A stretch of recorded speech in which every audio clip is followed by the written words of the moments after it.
All right, we're good. I still don't see you though. You won't see me. I'm on the stream, but I'm not in real life on the Discord Okay. thing Okay. because I probably need to get a separate webcam to make this work properly, or turn off the other one. But that seems like more work than it wants to be.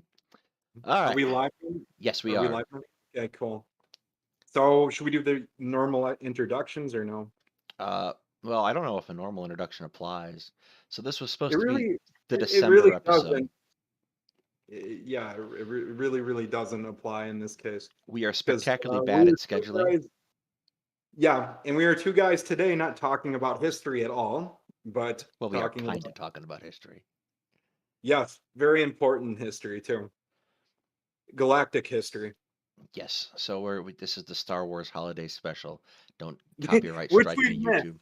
We planned it for Christmas, but yeah, just sort of happened this way because of adult things and Christmas us is being busy. really bad at planning. So That's the one. That's the one. yeah, that's the one. I'm not gonna lie. So we still It's have sort stuff of coming up this month that we're going to be doing. We'll be talking about the Convention on Genocide Prevention and yeah, Punishment. 1940, the 1948 Genocide Convention, and that will be an interesting episode because we happen to have an expert. Um, I'm not gonna mention who, It's you. to join us. Oh, you don't have to say that. It's supposed to be a surprise. It wasn't supposed to be a surprise. It's part of your credentials. That episode will be happening probably later on in the month. We'll be doing another Ukraine update later on in the month. Lucy, who I was speaking with today, wants to join us on that one, The genocide podcast or the Ukraine the podcast? Ukraine one. Okay, we can do that. Uh, yes. Oh, the stream element spot is running today. Excellent. Now let's see if it works properly. Uh, I've been adding doohickeys to our streams as I go. Cool. At any rate, so today we were going to talk about Star Wars, its cultural significance, and um, some of the history that gets baked into that. But I think we need to start on a very, very important topic. It's a topic Yeah. that we've been arguing about for close to a decade now. Oh Jesus. Yes, You're gonna go there, aren't you? You're gonna Boba go. Fett is a completely incompetent bounty hunter. Okay. If you're arguing this in regard to new canon Boba Fett, or are we making this argument, for example, I'm in making this regard to argument based the off of The expanded Empire Strikes universe? Back. The Empire Strikes Back, the infamous scene. He was a completely underdeveloped character. He had no character development at Yes, all. which And comes. but he still, you can say whatever you want, but he stood the test of time. He's one of the most popular characters in the franchise. He has a huge fan base. Which boggles my Um, mind because he doesn't do anything. because he didn't do anything in the films, they had to overcompensate him, and he actually carried his own on The Empire Strikes Back. He's had what, 2 or 3 lines, Yes, and he's first on the executor bridge, right? When with the entire bounty hunter briefing, and yep. Darth Vader specifically singles him out to tell him not to kill people, which seems That's badass. which seems to be a baseline job requirement for being a bounty hunter. Second, all the other bounty hunters presumably go off looking for the Millennium Falcon, which, to the best of their knowledge, has left at this point. And But Boba you Fett, already, okay, hear me out. When that scene occurs, and he says no disintegrations, and he goes up to Boba Fett specifically, you just see this figure in this awesome looking armor with a T visor, and you can't deny that the armor, the Mandalorian armor, just in general, yes, is awesome. green You know, and puke green and gray is so fantastic.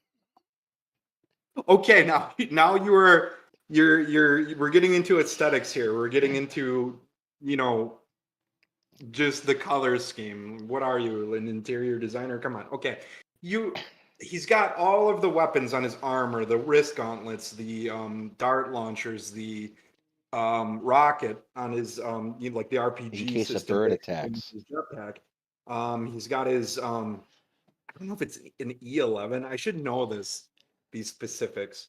I'm actually quite knowledgeable about Star Wars, but just after a long day of talking to Ukrainians, it's been kind of, like using a second language. But yeah, no, okay, so that scene that starts sort of this, you're introduced to this character and he's just extremely mysterious and he looks badass. They don't really use him all that much, but in the scenes that he you know that he is in the Empire Strikes Back, he's a very formidable figure. You have him dictating some terms to Vader. And imagine, like, when this came out in when was the Empire Strikes Back released? 82? 86? No, no, no, no. That's way too late. I don't I think so. Maybe not. Maybe it's a little earlier. Yeah, it's way, way earlier than that. I want to say like 82. 1980. Never mind. Yeah, wow. Yeah, I was completely off. Maybe 82 was Return of the Jedi. Um, but yeah, so imagine that, you don't have really a whole lot in regards to sort of an expanded canon at this point with Star Wars. So you have a character, all you know about him is, out of all the bounty hunters, he singled him out not to disintegrate, which you just take as him being incompetent. But it just, to me, it just shows, like they weren't thinking of incompetency, they were thinking of that's how ruthless this character is. And you know nothing about him. You don't know if he's human or not, or some sort of alien, a robot. I remember when I was a child, before I really had any, familiarity with Star Wars, before I started reading, the novels, graphic novels, and all of that, I thought Boba Fett was like a robot, just because of how he looked. And you don't know what, or a droid in typical Star Wars parlance.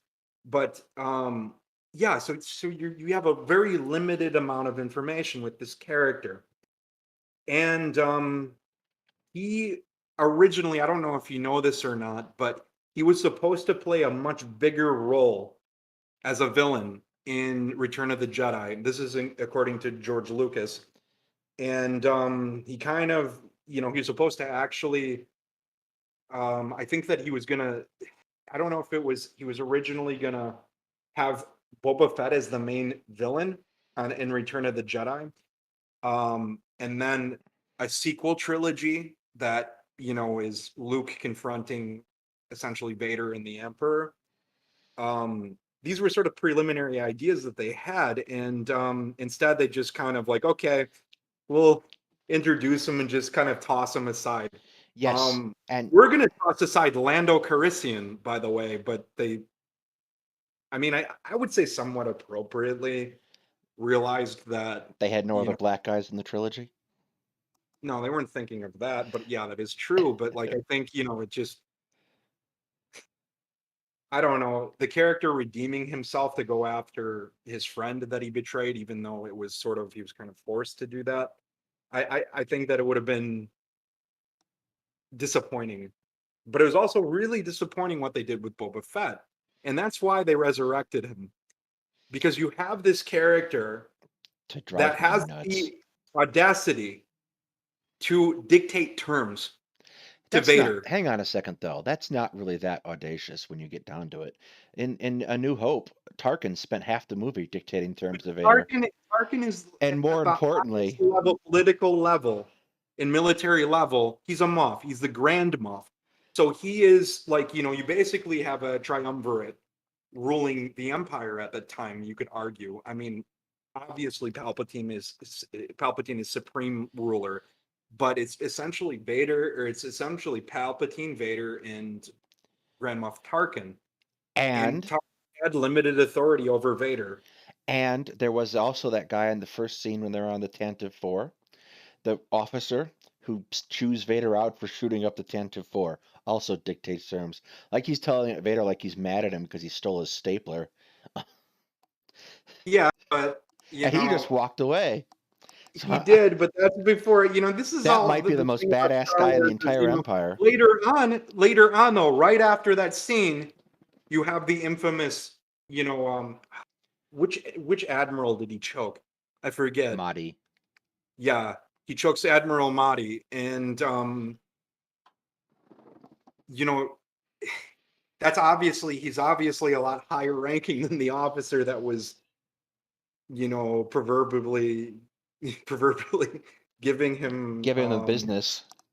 yeah, giving him business over, his operation within the tent of V, with the All I'm capital. saying is Boba and Django also didn't come off as too impressive in their on-screen appearances. Django didn't come off as impressive. He He failed an he fought assassination by he failed proxy at the assassination, but he fought Kenobi to a standstill. and then got his head cut off by Mace Windu. He got his head cut off by one of the grandmasters of basically the second He was a highest battle ranking droid with a Jedi in the jetpack. council. What? He was a battle droid with a jetpack. You mean But now you're just trying to press? now I'm pulling Yeah, your you can't justify that. You also what are we getting into with this? Because if we talk about, So Mandalorians. the Legends expanded universe, which I know that I didn't read a probably whole people lot of Boba Fett novels. I've read almost all of them. That tracks. Every time the Boba Fett gets brought up in the Star Wars novels that I read, my favorite Star Wars Legends series was X-Wing Yeah. because the starfighters were like easily my favorite part. Mhm. Every time that Boba Fett got brought up in those, it was kind of in this really fan servicey way that just made me dislike him more. Um, I think that here's the thing. like he'd be name Fett dropped. is a very polarized character. You either have people like me who basically like made an idol out of them out of him when we were kids, I know, I was there. or you have people like yourself who are like, Jesus Christ, why the hell is this character so popular if he has barely any screen time? You don't see in any of the screen time really anything exhibiting his true skill. They had to kind of write that in with the Legends EU, which in some incarnations I will agree like made him absolutely just a complete Mary Sue. Especially like in the Yuuzhan Vong novels, him just cutting through. You know, what kind of Vong were they? Like what cast were they? I don't Like remember the off the top of my head. warrior cast? The Yeah, problem, but he just fucking shot it. Or sorry, he just shot his way through it's okay, we're this. past the first 15 seconds.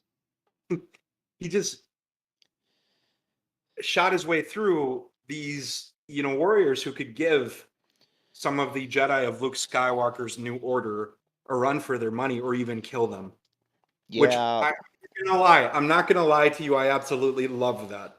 I love the fact it's he's the first character to exhibit that a person without any force powers can battle a Jedi to a standstill.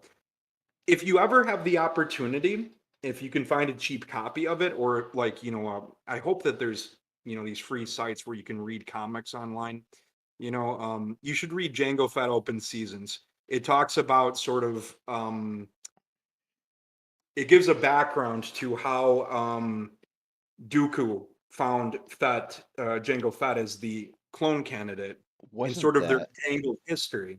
I don't know if you know anything about that. Do you? wasn't that the subject of the Fett video game?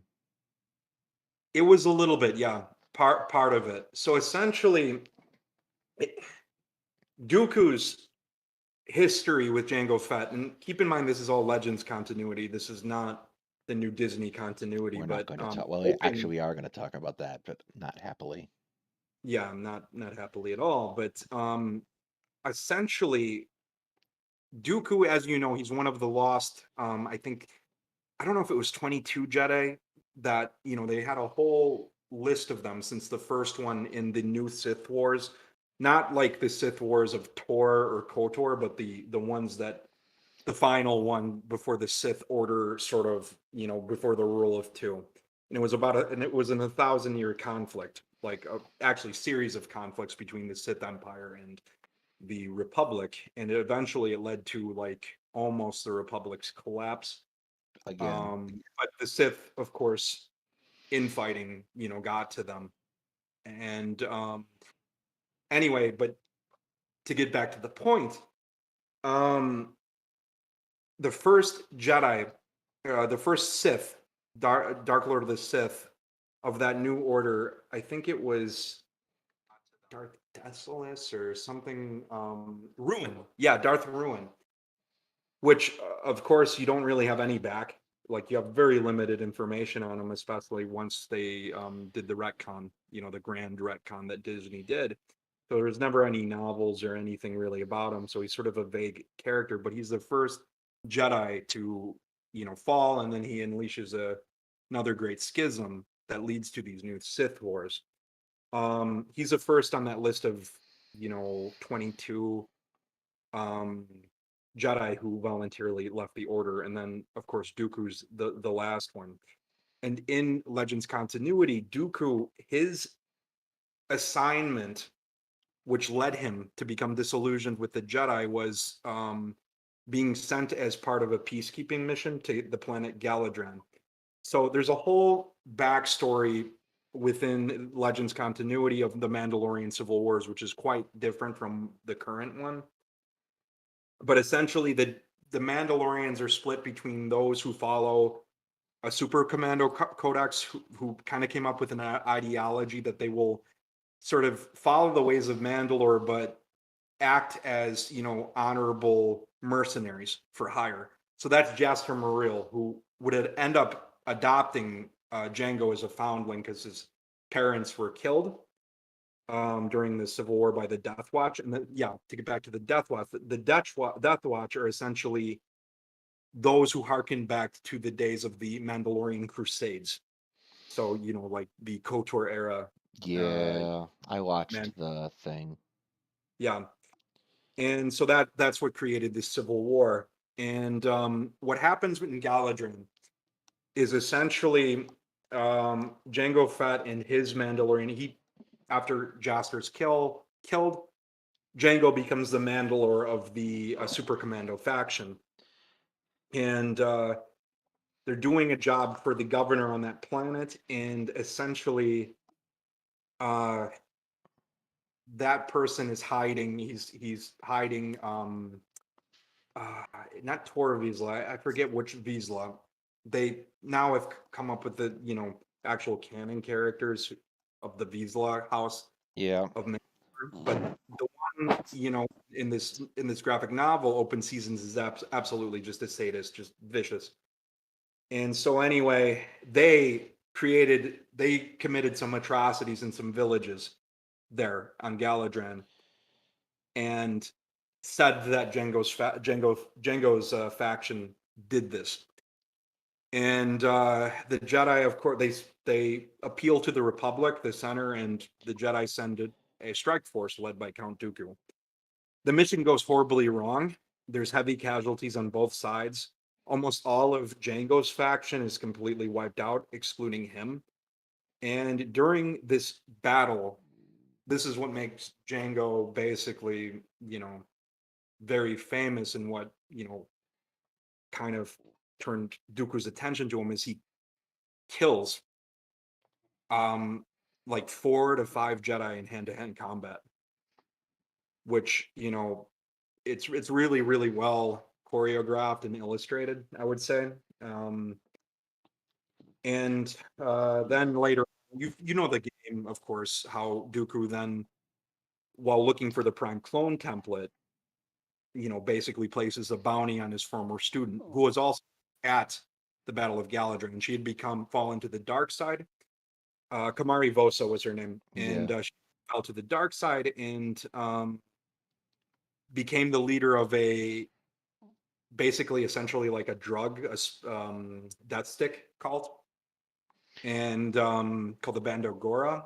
And Django, of course, is the winner of this contest. He actually takes her down, and yeah, but Open Season sort of elaborates more on the story of Django's origins, Hey, and Lucy, how are you? Sorry, chat. Yeah. Yes. Yeah, and also the anyway, yeah, but it essentially gives a backstory to how how Dooku found Django and their connection to each other. I really, really hope that Disney does something. You know, they do something similar, influenced by this, because what they have now in their current canon is he met Django on the moon of one of the moons of Bogdan, I think it was called, and just like, hey, do you want to be the template for a clone army? I don't know who you are. Allegedly, you're a very good bounty hunter. You know, the clones were designed to kill Jedi, essentially. I mean, not like designed specifically to do that, but to have that capability, and that's what their ultimate purpose was, is Order 66. So Django had the genetics, the reflexes, and whatever, the training um, to kill Jedi. And I mean, that's essentially, Mandalorians are unique in the Star Wars galaxy, is, they're kind of, you know, the other than the Sith, they're, you know, one of the factions that can, with their tactics and weaponry, kill Jedi. And they do it. It's not unheard of that they do it. It's not like something that's you know out of the ordinary. Anyway, so that's I think enough on Boba Fett. Unless we Yeah. want to talk about Boba Fett, No. which I can do. I think we're kitty cornered to the Disney movies now. Um, Absolutely. and here's the thing. I didn't see I the want last one. to see how, in your mind, because you watched the God, I can't even remember the name of the monstrosity. Um, I remember the name of Force Rise Awakens. of Skywalker because it was so terrible. It was even worse than uh, what is the second movie in the sequel in the disaster Last franchise? Jedi? Last Jedi is the only one I like. Oddly enough, it's probably my favorite out of the three, and I still hate it. It's But it but reminded me of at KOTOR least too. would you? It doesn't remind me of KOTOR 2 at all. It KOTOR 2 had such a developed story. It had developed characters. It didn't have any sort of like service, this sort of woke service to, you know what I mean? I don't even have to get into it. I don't actually. The KOTOR 2 was a story about the inherent flaws of the Jedi and the Sith and the Force in general. Yeah. Um, that's what the Last Jedi was about. Additionally, the Last Jedi was a kind of a repudiation of this concept that you can still see yourself as a hero after you let the Empire win. And it wasn't written for you or me. It was written for those Star Wars fans who are our parents, who went to see the movies in theaters, and who had just the year prior voted for Donald Trump. So You that's know, really who the Last Jedi was for. a lot of people, a lot of my friends, acquaintances, colleagues, I think the biggest issue they had with The Last Jedi is the sort of completely, the character of Luke Skywalker. He Is was all just washed up. not. He was all washed up, but you don't really get. I mean, they have made their expanded universe and their backstory about how Ben Skywalker became Kylo Ren. Yeah. Honestly, it's not that good. You can, just look up some, famous YouTubers do some summaries of it, but they don't get into that story all that much. The He problem. does talk about, I do remember in the movie, he talks about the problems of the Jedi, especially towards the end, of the, you know, Republic era, how the problems that they had. I do remember that conversation that he had with Ray in the movie, but yeah, I mean, it's still such a 180 from what that character was. And that's And I kind of think when fans saw that, you know, especially those who really had a soft spot in their heart for Luke Skywalker. I mean, that's tough to take, to see a character that they love like that completely give up. That I was mean, kind of the there is point. when you do point out that type of parallel to KOTOR 2, I see it. And that's about where it ends for me. I Um, I think KOTOR 2 did a better job. I think, honestly, Knights of the Old Republic 1 and Knights of the Republic 2 both did a better job doing what they wanted to do than the new Star Wars movies. that those specific games, they might be the storyline in those games. They might be my favorite of any medium in all of the franchise. Yeah, They like, so much into the politics of the galaxy, the nature of the Force, um, and of course with KOTOR 2, it's is the Force, you know, something good at all, the and I think that Kreia makes a lot of very valid arguments. yes. So Knights of the Republic 1 is kind of a parallel to The Force Awakens. Both of these follow the original story of Star Wars kind of beat for beat, Of course, but Knights of the Republic 1 investigates those ideas more. they do, yeah. Force Awakens problem, That's the thing about those games is they get so much more in depth. And I often tell people, who aren't as knowledgeable, who aren't really, really big Star Wars nerds, to play the game because it's so well developed, so it goes into so much depth, and you don't have to have a lot of knowledge about Star Wars to enjoy it either. yeah, It does a very good job of explaining itself. uh, and then The Force Awakens is tries to do this beat for beat resuscitation of the Star Wars story, but it Of goes course, so hard in the other direction of not getting caught up with the complaints some people had about the prequels that it makes no sense. So you're yeah. suddenly 30 years in the future, and why is there a resistance and why is there a first order? We don't know. Why are they fighting? Why is the We don't, Republic not and that fighting was the the problem. That was the problem when they wiped. I mean, they had to do it in some way because, I mean, if they wanted to make the sequel trilogy the way they did, they had to wipe out the old continuity. They yeah, they couldn't keep it. There's no way that this could fit into it. right, but wiping out the old Um, continuity doesn't but when they did necessarily. that, they wiped out all of it. I mean, they went tabula. What's that term in psychology? Tabula rasa, I Tabula think, like rasa. complete clean slate. That's a And philosophy in term. doing that, yeah, at a huge cost. And actually, what ended up happening, the only reason why people enjoy Star Wars now is because the only people that realized, the issue with that are people that understand Star Wars, like Dave Filoni, uh, John Favreau, and people, that actually know what Star Wars fans like. Otherwise, like the sequel trilogy, to me, it was you can't even call it a fanfic. It was so poorly done. When I watched The Last Jedi, by the way, I my first thought coming out of it was this isn't a Star Wars film. This doesn't have the feel of a Star Wars film. And actually, when you brought up the points of KOTOR 2, I see your parallels there, but still when I saw that, I just felt, you know, what has happened with this?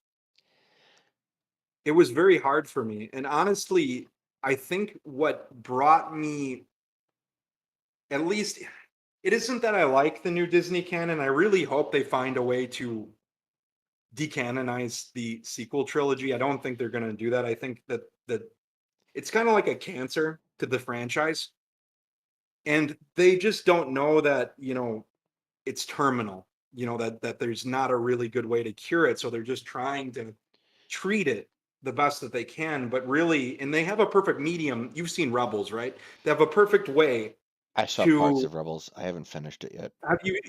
have you seen the World Between Worlds? I've seen Clone Wars. I've seen part of Rebels. I finished Andor the other But day. do you know about the World Between Worlds, essentially? Yes.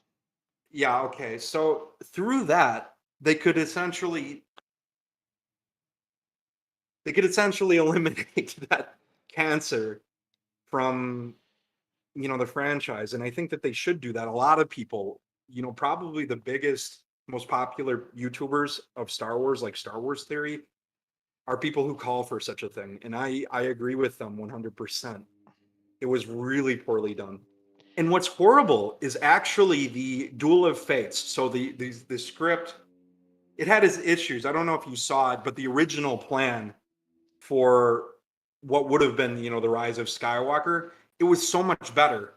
It had battles on Coruscant, the First Order essentially after, the Last Jedi, pretty much dealing a huge military defeat to the Resistance. They essentially go unopposed, and they take their fleet all the way to Coruscant. And it's a battle between Rey and Kylo. I don't remember the whole script, but I remember it being a hell of a lot better than what we got. Yeah.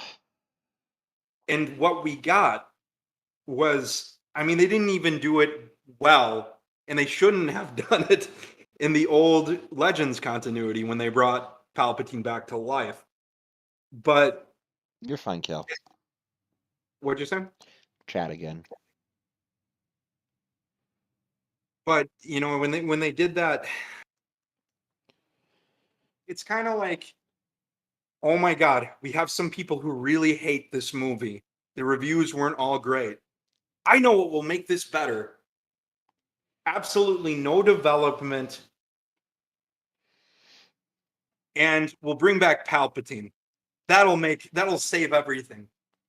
And it was just the cherry on a very large shit sundae. I'm sorry. That's the truth. I mean, it just really is the truth to it. It The was. Mandalorian. What made me okay with Star Wars again?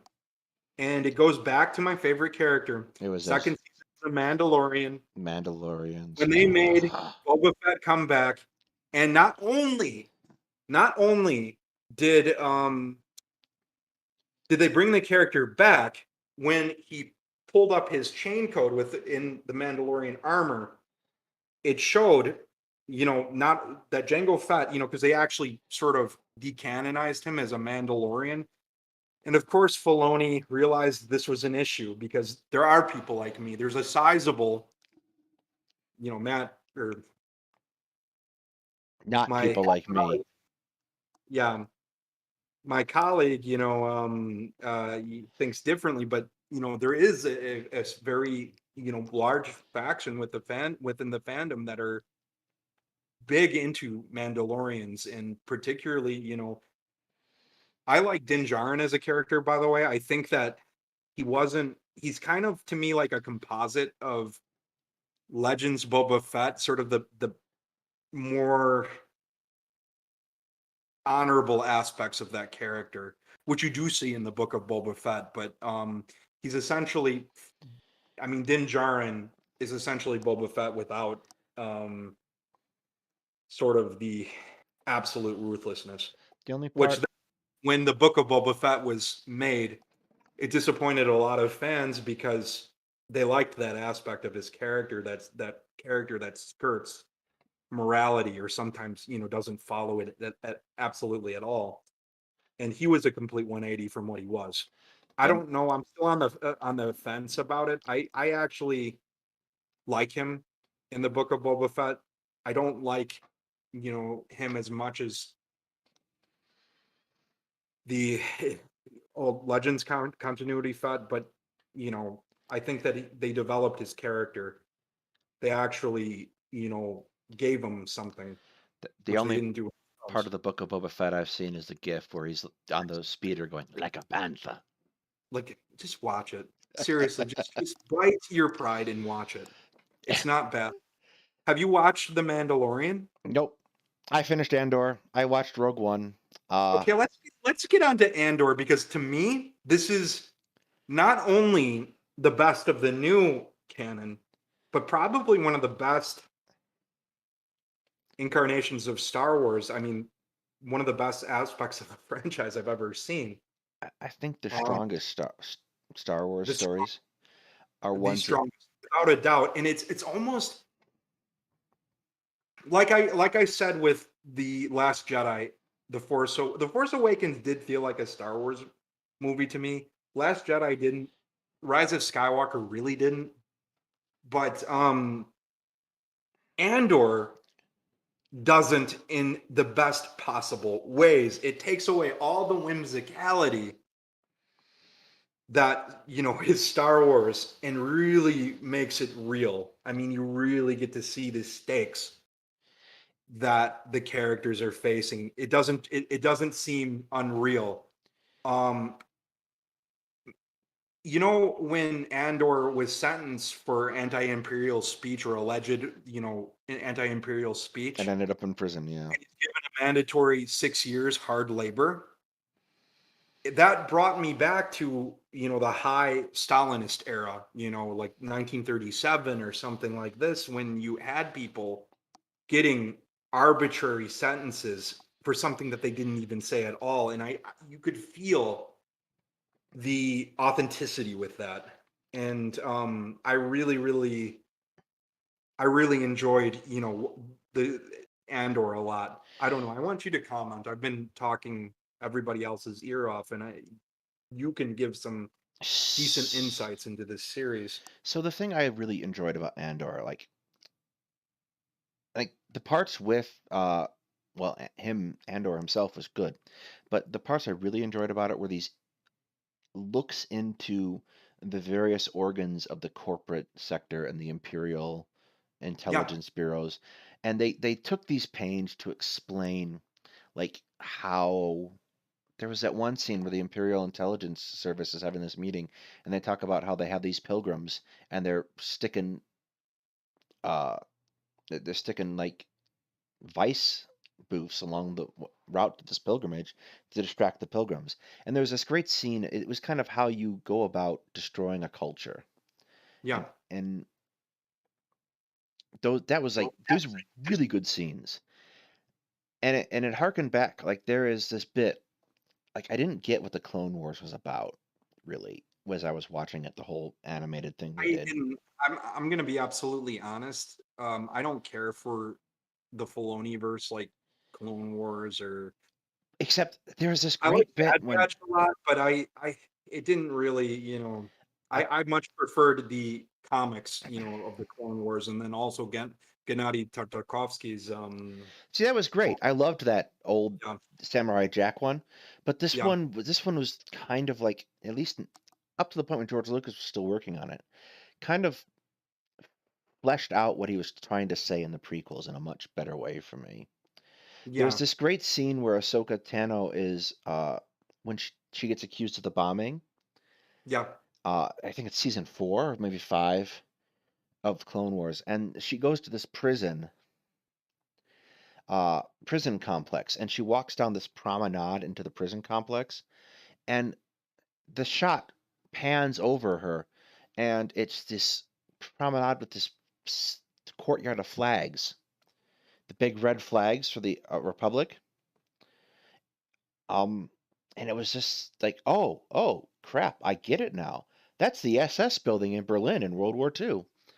Uh, yeah, and he's talking about like the point of Star Wars, at least the first 6 movies, the last 3 notwithstanding, the point of Star Wars is to tell you how, or the first 3 especially, and the Clone Wars, is to yeah. talk about a concept of how democracy dies Nice. Yeah, and how it's not this big loud crash.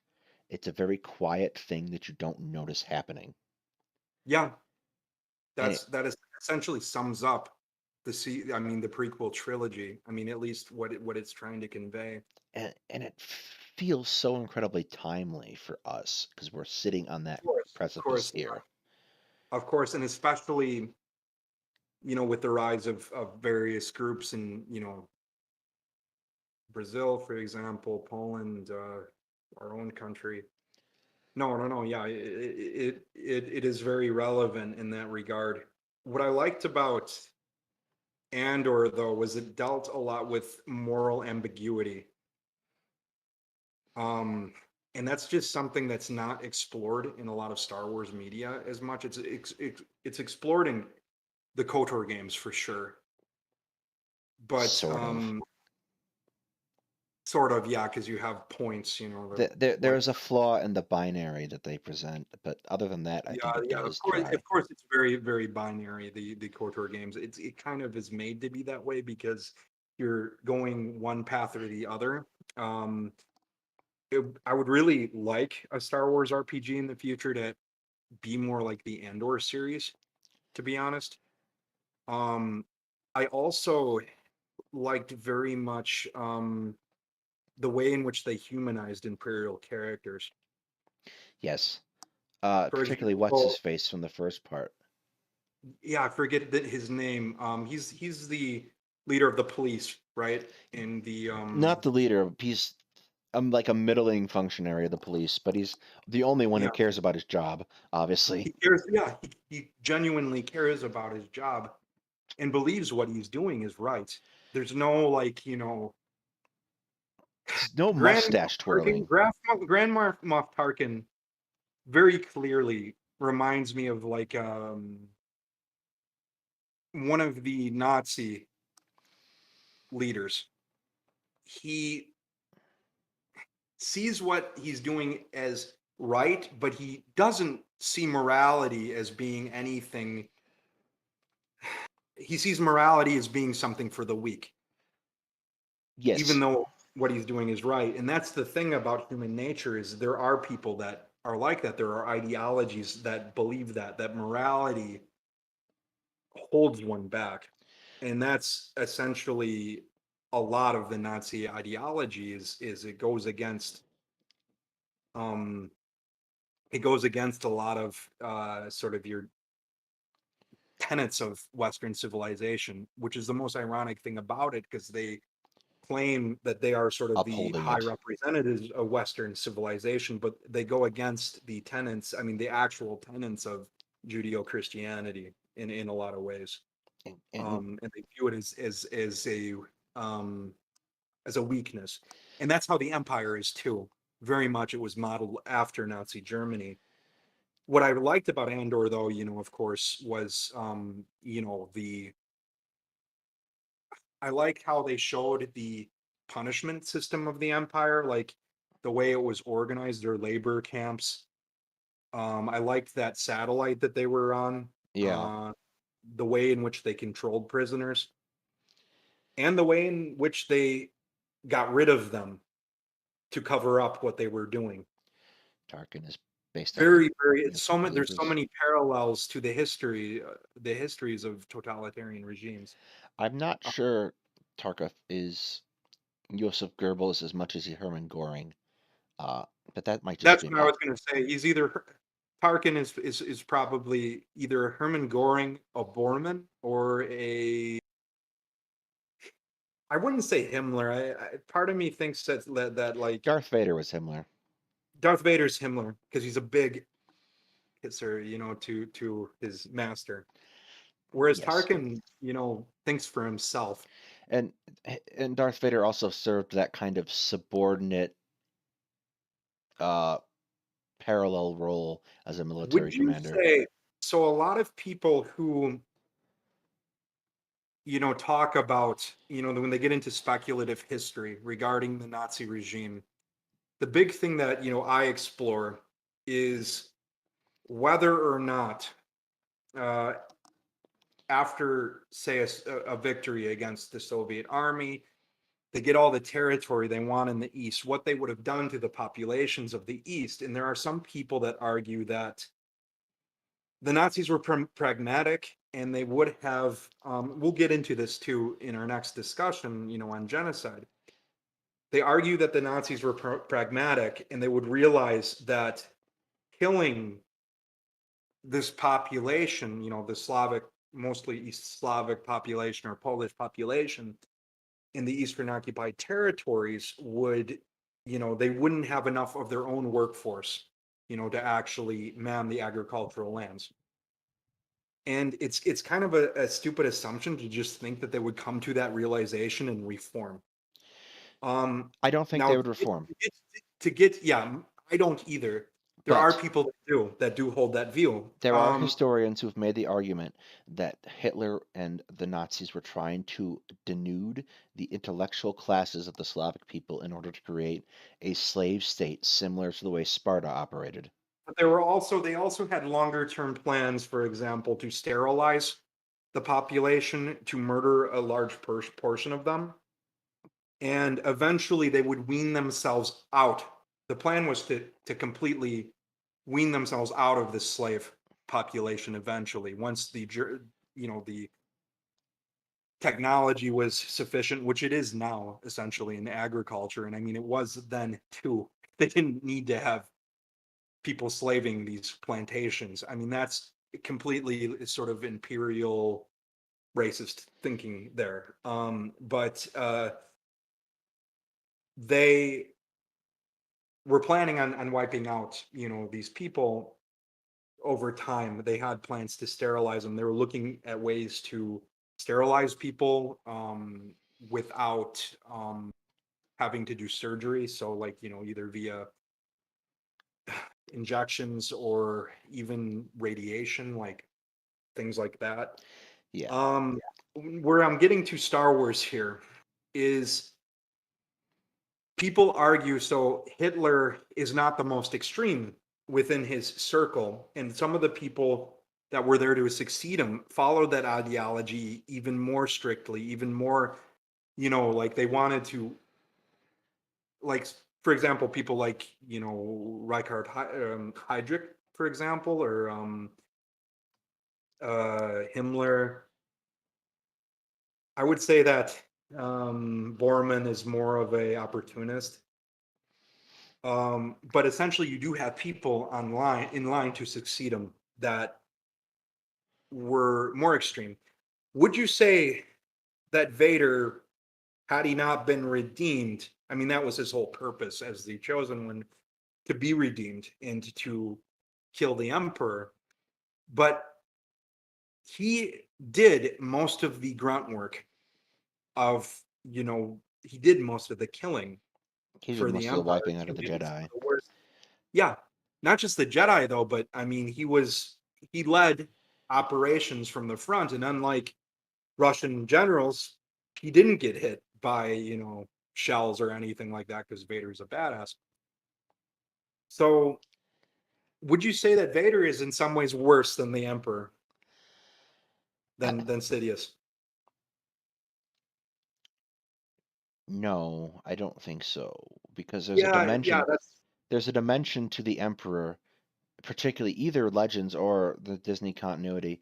There's a dimension to the Emperor that just simply doesn't exist in, in real life. Wherein, uh, yeah, this ultimate evil. yes, but this dimension of the Emperor, he is capable of cloning himself or taking on new hosts. He's Yeah, his plan of succession is him. yeah, yeah, that So, is true. like, there were probably figures. There definitely were figures, at least in the Legends continuity, who thought themselves capable of taking on the Emperor. Grand Admiral Zarin, for example, is one. Uh, Mhm. there are definitely figures who take on the Emperor, but there's none that would ever be able to replace him because even if you kill him, he's just back in a couple of years anyway. Of course, yeah. Yes, you That's why spelled that right, Cal. Yeah, that's why the whole that's the whole Dark Empire story arc, which I think is, it has its problems. The It's Thrawn trilogy is by far the best of the old expanded universe. That was really well thought out, and that's I'm also hoping. it didn't have the weight of the rest of the expanded universe crashing in behind it No, it didn't. It was because the it was the first sort first. of wave of that. Uh, Yeah. I have that Um, somewhere here. I am hoping. It seems things are leading to a new Thrawn trilogy, and it seems that either Ezra Bridger or perhaps even a clone maybe of like this character. I love the character. I haven't played the game, but I've watched playthroughs. Cal Kestis. He's Fallen kind of Order. like a he's kind of like you might disagree, but to me he's kind of like a modern new canon, like a new this new canon's version of Kyle Katarn to me. Although Kyle Katarn is has a level of badassery I think that's hard to match. I liked the Kyle So, Katarn game. Like, so I do have. There was a Steam sale of 25 Star Wars games for $25. Definitely bought those. Um, I played through Dark Forces again recently, mhm. which is badly in need of an update. Which is Oh getting god. actually. But Kyle Katarn was a lot of fun. I don't necessarily think I care about him much outside of the video games, though. Oh yeah, I would say that. Cal Kestis is a better. Would you say that Cal Kestis is a better developed character? I haven't played Fallen Order. I wouldn't be able to know. I think Yeah, I think the new Star Wars canon is leaning really heavily on these Inquisitors. I don't like these Inquisitors at all. Yes, I'm not a big fan of like the It's Legends kind of continuity had this silly kind of bit like where they were pulling Dark Jedi out of their I do butts. like the Grand Inquisitor. Yeah, he's He's okay, probably yeah, he's the only one that I can tolerate. I mean, he's kind of cool. but they're using them as kind of this low key enemy to not have Vader show up all the time. I liked it when like the in the old expanded universe it was kind of annoying, but I liked how the Palpatine had all these other sort of dark side acolytes around him. Running around. Yes. Like Emperor's Hands and the Prophets of the Dark Side, which have a really cool origin story. So the Um, Prophets of the Dark Side are interesting to me because yeah, I don't get how they integrate. Because I read them first in this set of like 7 kids novels. yeah. Uh, Oh, is that the the Galaxy of Fools? Trioculus Yeah, novels, Galaxy. yes, Yeah, and like, and they somehow integrate into the greater story. And I'm like, except those novels were some of the most ridiculous things that I read, and I realized that even as a kid, yeah. like That's this Tash and Dash or something, or Randa or whatever. I spin. forget. It's the Rebel Alliance formed Spin after they defeated the Empire. Why Spin? I don't know, but there it Interesting. is. I didn't read those young adult novels. The ones I did were, of course, the young Boba Fett novels, which were excellent. I mean, Naturally, the Karen Travis is a great author. She's good. I mean, but yeah, you know who I really didn't care for? Yeah, okay, your opinion on I mean, expanded on Legends, Luke. I mean, was he just too much of a Mary Sue or what? Prophets of the Dark Side. Yeah, that's what they're called. Luke is kind of weird because sometimes he doesn't show up much, and that's when you like him the best. Yeah, Uh, like he is a very periphery character for a lot of times. yeah. But like some of the best, like again, my favorite stories are the X-Wing stories. So you have stories featuring Wedge Antilles and Corran Horn, and those are Mhm. good stories. They're not very Jedi heavy. They talk about the technicalities of the New It's Republic. like Andor. When you remove that element, sometimes you get a much better story. I mean, I didn't really care for Kenobi all that much. I did like the fights between him and Vader, but I didn't care for it. It wasn't. I didn't really care for it all that much. I did. I like I like it when they focus on ordinary characters or characters that don't have something special about them. And that actually includes Mandalorians, by the way. Mandalorians are a lot like Jedi, let's just face it. I mean, I they have a do really hard things time they with the do. Mandalorian stories. Like the Clone Wars episodes that feature Mandalore just bore me Oh, to those are the tears. worst. To me that look, and I'm actually afraid of this new season of this upcoming third season because fuck, Bo-Katan is a part of it, and I really don't like that character at all. And it's looking from what we see of like Wait, episode titles that she's gonna be the Mandalore, even though she shh, failed spectacularly at being which one? Mandalore, Who and plays her? actually probably Din Djarin would be. It's always the person who doesn't want it who's the best suited. and I think that would have been Denjarin, but I think that they're leaning towards having. I mean, they've already probably written it. I think that we're going to see her as the Mandalore, which is crap, just absolute crap. The whole pacifist Mandalorian thing was really stupid. Um, Oh, she's the one played by Starbuck. yeah, hmm Uh, sorry, Battlestar Galactica is still a one yeah. Well, away. she's a famous. I forget the name of the Katie Sackhoff. No, I know Katie Katie Sackhoff. Sackhoff. Yeah, she's a great actress. I'm not, bashing her at all, but I just hate the character of Bo-Katan Kryze. And then they had Mulan, Um, Mei Wei Lin do one of the other ones in Book of Boba Fett and Mandalorian. oh, she's great. Yeah, but she's not a Mandalorian. That's Right. uh Fennec Shand. Yeah. I actually like her character quite a bit. Um,